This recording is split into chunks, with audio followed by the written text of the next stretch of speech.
한적한 시골 마을에 사는 영희는 서울로 대학을 오게 되면서 자취를 시작했다. 처음엔 대학 생활에 들뜬 마음으로 지냈지만 시간이 지날수록 익숙지 않은 도시에 지치곤 했다. 특히 기숙사 대신 집 근처에서 저렴하게 구한 오래된 아파트가 문제였다. 낮에는 보통의 낡은 아파트였지만 밤이 되면 묘하게 으스스한 분위기를 풍겼다. 어느 날 밤 영희는 도서관에서 늦게 공부를 하고 돌아와 피곤한 몸을 침대에 누였다. 깊이 잠들려는 찰나 창 밖에서 이상한 소리가 들려왔다. 창문을 두드리는 듯한 소리였다. 바람 소리겠거니 하고 무시하려 했지만 밤마다 그 소리는 점점 선명해졌다. 창문을 열어보니 아무것도 없었다. 단지 삐걱거리는 나무와 멀리서 들려오는 개 짖는 소리뿐이었다. 며칠 후 친구들이 놀러와 밤새 수다를 떨고 갔다. 친구들이 모두 돌아간 후 영희는 혼자 아파트에 남았다. 곧 잠이 들려고 할 즈음 벽에서 긁는 소리가 들렸다. 분명히 벽을 타고 무언가 움직이는 소리였다. 겁에 질린 영희는 친구에게 전화를 걸어봤지만 시계는 이미 새벽 2시를 넘겨 있었다. 결국 영희는 담요를 머리끝까지 뒤집어 쓰고 자신을 진정시키며 졸린 눈을 붙였다. 어느 날은 더욱 기이했다. 영희가 외출하고 돌아왔을 때 현관문이 반쯤 열려 있었다. 도둑인가 싶어 조심스레 집 안으로 들어갔지만 그 누구도 없었다. 이상하게도 주방 식탁 위에 낡은 사진 한 장이 놓여 있었다. 그것은 영희가 어릴 적 찍은 사진이었지만 뭔가 달랐다. 사진 속 영희의 얼굴은 웃고 있었지만 그 뒤의 배경은 지금의 아파트의 한 방이었다. 영희는 당장 부모님께 전화를 걸었고 부모님은 곧장 사진을 가져오라고 했다. 부모님께 사진을 보여드리자 그들은 충격에 빠졌다. 그 방은 영희의 할머니가 오래전에 살던 집의 한 방이었다며 섬뜩한 이야기를 꺼내기 시작했다. 영희의 할머니는 생전에 무당으로 불렸고 그 방에서 종종 혼자 시간을 보냈다고 했다. 마을 사람들은 그 방이 영험하다 믿었으며 할머니가 돌아가신 후 사람들은 그 방을 폐쇄했다고 했다. 부모님은 서둘러 아파트에서 나가라고 재촉했다. 하지만 영희는 기말고사 시험으로 인해 그럴 수 없었다. 결국 부모님은 아파트에 모셔온 한 무속인과 함께 방문하게 되었다. 무속인은 집 안을 둘러보더니 얼굴이 굳어졌다. 그리고는 향을 피우고 주문을 외기 시작했다. 한참의 의식 끝에 무속인은 피곤한 표정으로 말했다. 여긴 더 이상 머물 곳이 아닙니다. 당신의 조상님이 무언가 말하고자 하십니다. 그 말을 들은 영희는 급히 짐을 싸서 그 아파트를 떠났다. 이후로도 영희는 이따금 꿈속에서 할머니를 만나곤 했고 그때마다 할머니는 반복적으로 같은 말을 했다.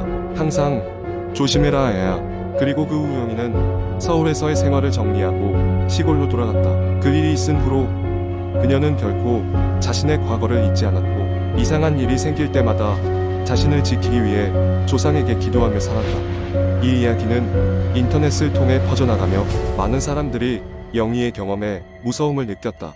그 아파트는 결국 철거되었고 그 자리는 지금도 텅 비어 있다고 한다. 이야기의 진실성을 떠나 사람들은 이와 같은 경험을 통해 보이지 않는 힘에 대한 경외감을 느끼곤 한다. 무엇이 진짜인지 확신할 순 없지만 때론 알 수 없는 존재가 우리 곁에 있을지도 모른다. 두 번째 이야기, 한국 인터넷 커뮤니티에는 수많은 공포 이야기가 떠돌고 있습니다. 그 중에서도 유독 오싹한 느낌을 주는 공포썰 하나를 소개합니다. 어느 외진 시골 마을에 위치한 오래된 집이 있었다. 그든 귀신의 집이라고 불리며 마을 사람들 사이에서는 기피의 대상이 되고 있었다. 집은 수십 년 동안 비어 있었고 오랜 세월 동안 흉흉한 소문만이 그곳을 떠돌았다. 이야기는 몇 년 전 여름 그 집을 우연히 지나게 된 대학생 친구 셋의 이야기에서 시작된다. 그들은 각자 여름 방학을 맞아 시골에서 지내기로 했고 그 마을 근처로 여행을 갔다. 그들은 모험을 좋아했고 소문을 듣고는 호기심이 발동해 그 집을 찾아가 보기로 했다. 해질녘 친구들은 집 앞에 도착했다. 집은 정말 음산했다. 외벽은 실이 벗겨지고 창문은 깨져 있었다. 문은 닫혀 있었지만 손잡이를 돌리자 삐걱거리며 쉽게 열렸다. 그들은 집 안으로 들어갔다. 집 안은 외부보다 더 으스스했다. 먼지가 뽀얗게 쌓여 있었고 오래된 가구와 사물이 널브러져 있었다. 갑작스레 찬바람이 불었고 친구들은 오싹한 기분을 떨칠 수 없었다. 하지만 그들 중 한 명인 민호는 흥미를 느끼고 더 깊숙이 탐험을 이어갔다. 민호가 2층으로 올라가다가 낡은 계단의 삐걱거리는 소리에 순간 멈칫했다. 그러나 아무도 없음을 확인한 그는 다시 탐험을 시작했다. 낡은 사진이 담긴 액자들, 시간의 흔적이 고스란히 남은 방들, 심지어는 벽에 걸린 시계마저 작동을 멈추고 있었다. 그러다 민호는 2층 복도의 끝 방에 도착했다. 그 방 달랐다.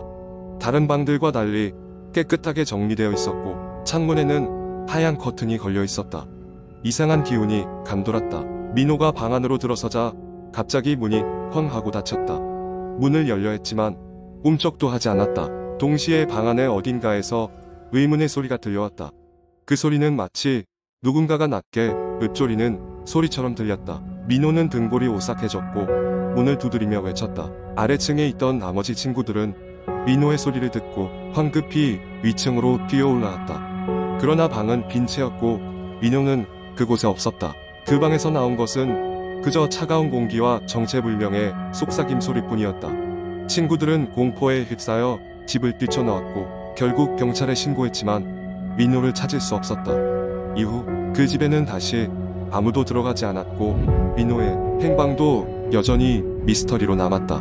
마을 사람들은 그 일이 있기 전날 밤 집 주변을 떠돌던 이상한 형체를 봤다고 증언했지만 아무런 단서도 남지 않았다. 시간이 흘러 몇몇 용감한 탐험가들이 그 집을 다시 찾았으나 그들은 이전과 다름없이 같은 공포감을 느끼고 아무런 성과 없이 돌아갔다고 전해진다. 민호의 이야기는 그렇게 미스터리로 남아있으며 그 집을 찾는 사람들에게 아직도 소름 끼치는 전설로 전해지고 있다. 세 번째, 이야기에 한적한 시골 마을. 철원에 사는 민수는 대학 졸업 후 서울로 취업하게 되었다. 서울에서의 생활은 늘 바빴고 민수는 매일 같은 일상에 지쳐가고 있었다. 그러던 어느 날 민수는 우연히 사무실에서 귀가하는 길에 오래된 서점에 들리게 되었다. 서점의 한쪽 구석에서 낡은 공포 소설을 발견한 민수는 호기심에 덜컥 그 책을 구입하게 된다. 그날 밤 민수는 침대에 누워 책을 읽기 시작했다. 이야기는 한 작은 마을에서 일어난 기이한 실종 사건들에 대한 것이었다. 책의 내용은 점점 더 이상하고 섬뜩해졌고 민수는 이상하게도 그 이야기가 마치 자신의 고향 철원과 닮았다는 느낌을 받았다. 그러나 피곤했던 탓에 책을 덮고 잠에 들고 말았다. 며칠 뒤 민수는 고향 친구 현수에게서 연락을 받았다. 현수는 최근 마을에서 이상한 사건들이 발생하고 있다며 철원에 와서 함께 조사해보지 않겠느냐고 물었다. 호기심과 불안감이 교차하는 가운데 민수는 주말을 맞아 철원으로 향했다. 고향에 도착한 민수는 예전처럼 변함없는 풍경에 잠시 안도를 느꼈지만 마을 사람들의 얼굴의 감도는 긴장감을 감출 수는 없었다. 현수는 민수를 마을 한가운데 있는 작은 카페로 데려갔다. 거기서 현수는 최근 몇 주간 마을 사람들이 하나둘씩 실종되기 시작했다고 설명했다. 문제는 실종된 사람들의 마지막 행적이 마을의 오래된 저택 주변에서 포착된다는 것이었다. 그 저택은 오랫동안 사람의 손길이 닿지 않은 채 방치되어 있었다. 민수가 어렸을 때도 그곳은 늘 깊이 대상이었다. 귀신이 산다, 저주받은 집이다라는 등 마을 아이들 사이에서는 유령 이야기가 끊이지 않았다. 결국 둘은 저택을 조사해보기로 했다. 저녁 무렵 두 사람은 손전등과 카메라를 들고 저택으로 향했다. 저택에 도착하자 어둑한 그곳에서 이상한 냄새가 나기 시작했고 서로에게 아무 말을 하지 않아도 긴장감이 맴돌았다. 저택에 들어서자마자 오래된 나무 바닥은 금세 삐걱거렸고 벽지에는 오래된 곰팡이 자국과 함께 알 수 없는 그림들이 여기저기 그려져 있었다. 그들이 상상했던 대로 집은 폐허 상태였다. 그리고 그들은 점점 깊숙이 들어가게 되었다. 민수는 카메라 플래시를 터뜨리며 벽에 그려진 그림을 찍고 있었다. 그중 하나의 그림은 아이가 무엇인가에게 끌려가는 모습을 묘사하고 있었다. 자세히 보니 그 그림 속 배경은 저택의 거실과 너무나도 흡사했다. 두 사람은 묘한 소름에 휩싸였지만 더 알아봐야겠다는 생각에 거실로 발걸음을 옮겼다. 그때 갑자기 뒤에서 문이 쾅 닫히는 소리가 들리더니 거실의 창문을 통해 이상한 소리가 들려왔다. 누군가의 낮고 희미한 울음소리 같았다.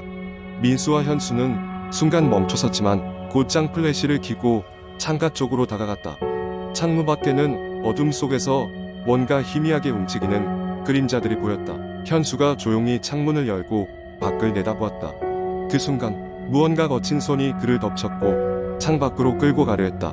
놀란 민수는 현수를 부여잡고 필사적으로 저항했다. 결국 두 사람은 간신히 빠져나왔지만 저택 주변에 분명 사람의 실루엣이 스쳐 지나간 것 같았다. 무작정 달린 끝에 간신히 마을로 돌아온 두 사람은 마을의 어르신을 찾아가 그날 밤의 일을 상세히 설명했다. 어르신은 담배를 한 모금 깊숙이 빨아들이며 말했다. 그 저택은 오랜 세월 동안 많은 이야기를 만들어냈고 그 중에는 실종된 사람들의 혼이 거기에 갇혔다는 이야기도 있다고, 무엇보다도 그곳을 건드리면 안 된다고 경고하였다. 결국 그날 밤 민수와 현수는 아무 일 없었다는 듯 각자의 집으로 돌아갔다. 그러나 민수의 마음 한편에는 여전히 풀리지 않는 의문이 남아있었다.